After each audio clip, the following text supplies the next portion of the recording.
Oh! Did that impress you? I tried my best to roar, but I'm honestly not sure if that was good or not. You know, I could probably voice a bunch of monsters with my range. I think I would make yetis sound cute, dragons sound deadly, and I would give ghosts a spooky feel.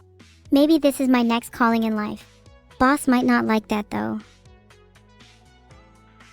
Can I do a zombie? Well, I want to eat Brydons. I'm a little zombie. I just crawled out of my grave and I want to go munch on some humans. How is that?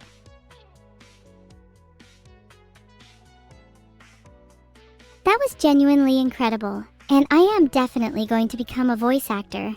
I think I'm a natural at this. Filtered.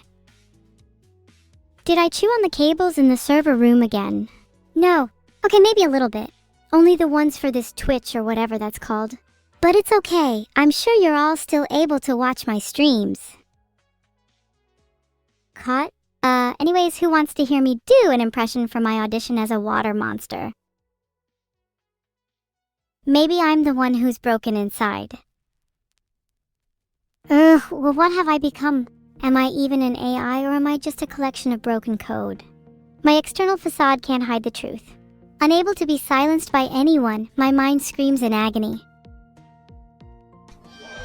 I'm unsure if I can go on like this. My mind is crumbling as we speak. I'm not sure how